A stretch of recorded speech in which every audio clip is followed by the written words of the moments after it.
le caca boudin. Bonjour et bienvenue dans cette nouvelle vidéo de la chaîne YouTube Épanouie Vie. Je suis Angélique, coach de vie, et je partage avec toi régulièrement des outils de développement personnel pour vivre en conscience. Alors faire du caca boudin, c'est un message très fort où on veut signifier à l'autre que l'on n'est pas content.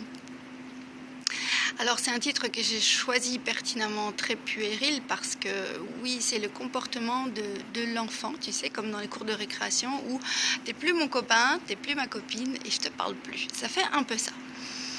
Aujourd'hui, on a des outils de développement personnel pour savoir qu'on peut communiquer d'une façon beaucoup plus adulte, beaucoup plus mature, et ça s'apprend. Et il faut être conscient aussi de ça. Parce que qu'est-ce qui se passe quand tu donnes ton mécontentement de cette manière-là? Eh bien, c'est pas un cadeau que tu fais à la relation, c'est un caca que tu donnes à la relation.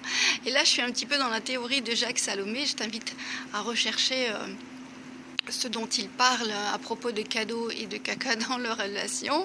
Ça tourne bien bas aujourd'hui. Jacques Salomé, qui est un spécialiste de la relation, et vraiment c'est plutôt pas mal. Donc je continue. J'étais en train de dire que lorsque tu fais ça, c'est pas un cadeau que tu fais à ton partenaire ou à ta partenaire de vie. Tu ne nourris pas leur relation. Au contraire, bien au contraire, tu la détruis. À petit feu, tu la détruis à force de toujours signifier ton mécontentement de cette manière-là. Parce que tu punis l'autre, en quelque sorte. Or, si tu es dans le développement personnel, tu sais que personne n'est responsable du fait que tu te sentes mal ou pas. Et que c'est un travail à faire sur toi. Alors, l'autre, dans son authenticité, a certainement dit quelque chose qui t'a blessé. Ça peut arriver, c'est ça les relations. Mais il ne l'a certainement pas fait exprès. À moins d'être vraiment dans la perversion narcissique et de savoir te toucher ou là où ça fait mal. Mais en réalité, voilà, l'autre ne l'a pas fait exprès, et si tu ne lui dis pas, si tu ne communiques pas qu'il y a des choses qui te font du mal, des choses qui te blessent, eh ben ça risque de se reproduire régulièrement. Donc je peux comprendre que la première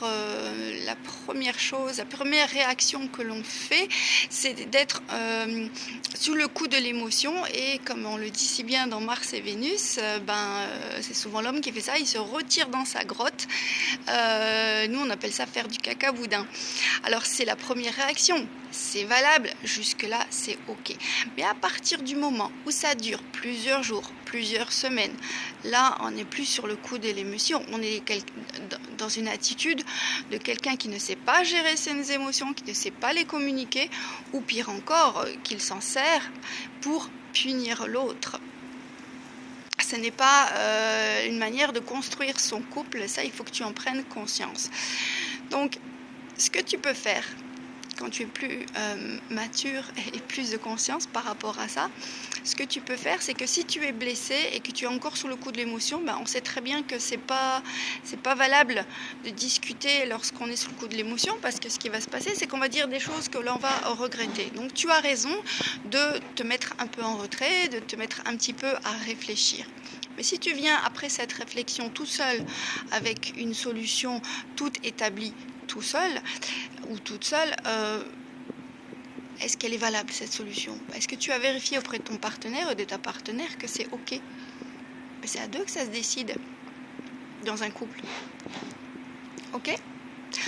Donc, si tu fonctionnes comme ça et que tu es sous le coup de l'émotion, ok, préviens ta partenaire ou ton partenaire et dis, voilà, là je sens qu'il y a quelque chose qui est inconfortable chez moi, j'ai besoin un petit peu de m'isoler, j'ai besoin d'avoir un moment pour moi, et je reviens près de toi rapidement. Et puis quand ça c'est fait, normalement que tu as pu avoir du recul là-dessus, tu peux en discuter avec ton partenaire de vie, et d'utiliser la CNV, c'est la communication non violente, c'est-à-dire que tu ne vas pas accuser l'autre de tous les maux du monde, mais expliquer à l'autre que quand il a ce type de réaction avec toi, ce type de parole avec toi, ça te blesse fortement, et ça réouvre chez toi une blessure de l'enfance. Alors sans aller jusque là, parce que évidemment il faut déjà avoir un niveau plus pour pouvoir analyser et auto-analyser ça, mais sans aller jusque là, sache qu'il ne l'a pas fait exprès, c'est pas de sa faute, c'est sa spontanéité, mais il est de ton intérêt d'exprimer ce qui ne fonctionne pas et donc d'exprimer tes émotions. Donc quand j'ai entendu ceci ou quand j'ai vu cela, ça a provoqué en moi telle ou telle émotion et je préférerais que ça se passe autrement la prochaine fois. Et que toi, quel type de solution est-ce que tu peux me proposer? Enfin voilà, ça se discute ensemble. Ok? Mais continuer à faire du caca boudin comme ça indéfiniment, oui, quelques heures, c'est compréhensible. Parce que voilà, l'émotion, elle est là, il faut la digérer. Et quand ça dure trop longtemps, là, on rentre dans des jeux psychologiques. C'est pas une communication saine. Ok, tu signifies à l'autre qu'il y a quelque chose qui est inconfortable pour toi. Mais tu es en train de punir cette personne et de lui faire du mal aussi. Et là, tu le fais intentionnellement.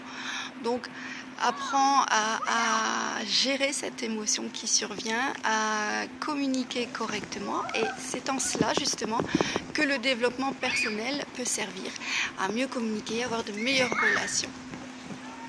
Donc le caca boudin, oui, mais pas trop longtemps. Allez, je te dis à très bientôt.